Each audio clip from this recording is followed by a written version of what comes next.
The next type of application that we want to take a look at is called a counter-mounted bracket. It is actually going to mount on the top of the counter. These counter-mounted brackets are also considered gusseted brackets because they have the gusset that runs between the two mounting plates. Now, because this type of bracket is going to mount to the top of your countertop, it's vitally important that you get your placement laid out. Since these can be placed up to 30 inches apart, you'll want to get that placement laid out on your countertop, and then once you've determined where they're going to be installed, you'll want to mark the holes on the countertop. We always recommend that you have a professional drill these holes in your countertop for you. Again, that goes back to why it's vitally important to get your placement determined, mark your holes, and then let your professional drill those holes. Now, this application, as I stated, is going to install directly into the top of your countertop, following the 30-inch span, center to center, of a gusseted bracket. It also should be specified that it support a countertop that holds 4 inches off the front and 4 inches off the back. This particular style has, again, a 10-inch plate on the top, so it would support an 18-inch elevated counter. This type of bracket never should be installed on an already existing overhang. They should always be installed over the sub-counter with a standard 1-inch overhang off the front. These will be put in place and then create a cantilevered secondary counter for your breakfast bar or your serving area. Again, because these install directly through and you've got your holes professionally drilled, you're going to use a through bolt system that's going to drop directly through the hole and the top of your counter and fasten underneath with a nut. So you will either need access from inside the cabinet to tighten the nut on it when it's installed, or if you're in new construction and your fascia has not been installed yet and you can still access from the front, that works too. Now, you want to make sure when you're marking your holes, these also come with various size holes. So in some cases you're using a smaller through bolt system or a larger one. So make sure, it's very important that you know what size the hole is before you have it drilled.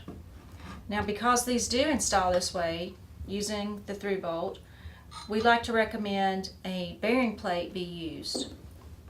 A bearing plate is simply just another piece of metal, either in a 4x4 square or a circle, so that it installs underneath here and it just helps to disperse the weight.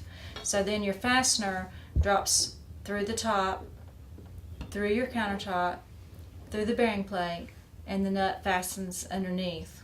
And then this bearing plate will help disperse the weight so that everything's not pulling forward just on those 1 or 2 fasteners that are in the foot plate.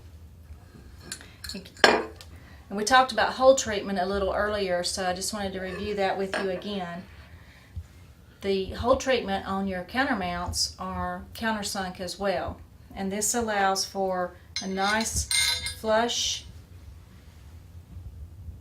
mount when it's complete. You don't want to have fastener heads sticking up, catching crumbs and things like that. So we want to have a nice flush mount when we're done, and that allows for that. So again, let's review real quick for the counter-mounted brackets. Most importantly, make sure that you have determined your layout before drilling any holes. Mark the holes and allow your professional to drill the holes.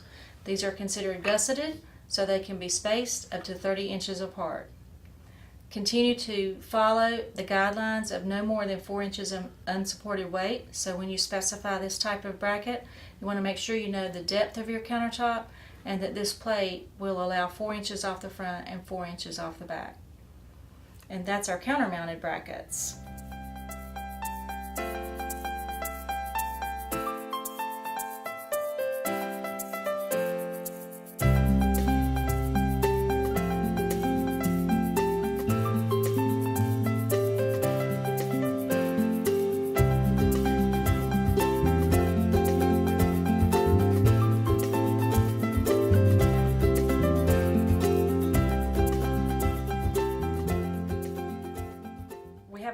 style of bracket that also mounts to the top of your countertop, and it's called a post or a standoff. Some people call them a standoff, and they're going to install in the same fashion.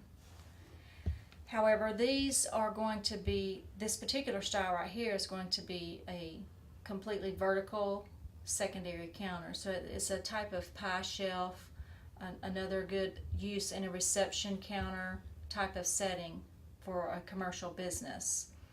These are smaller. They're only 5 inches tall, so you don't have a large height gain, and they have a smaller mounting plate. Now these are also able to be placed up to 30 inches apart, so that would be used in your specifying of this particular post.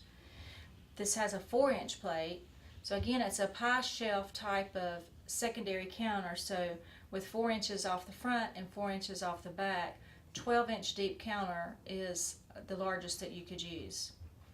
Now again, it's vitally important with this style as well that you mark your holes.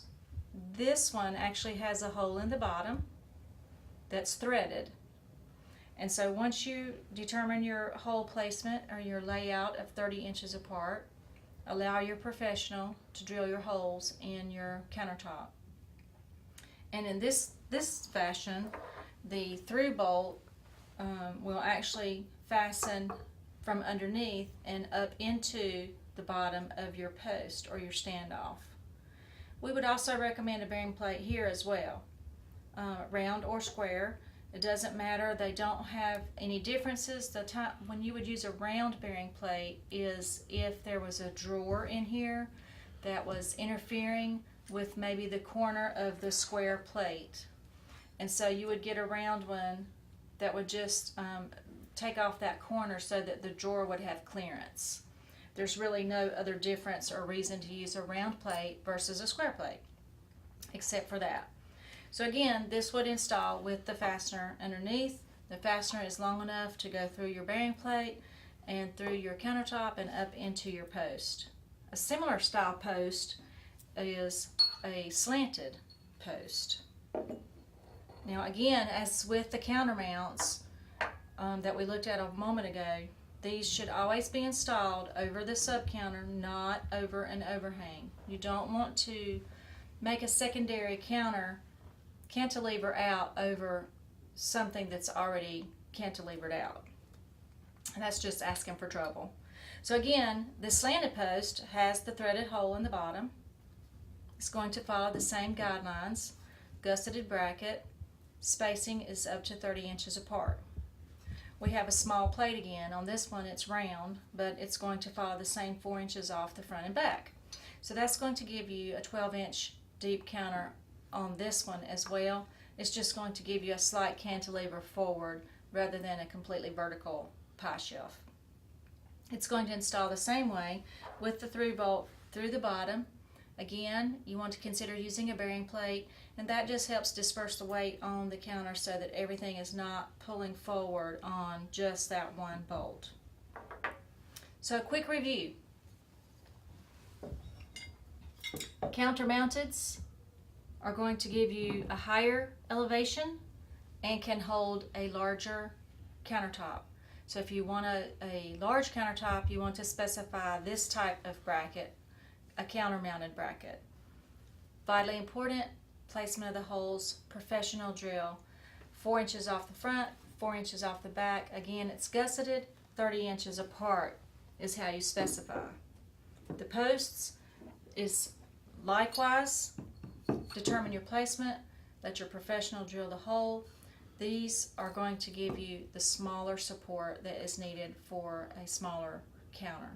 So that will be what's important in how you choose which one of these supports to use in your project.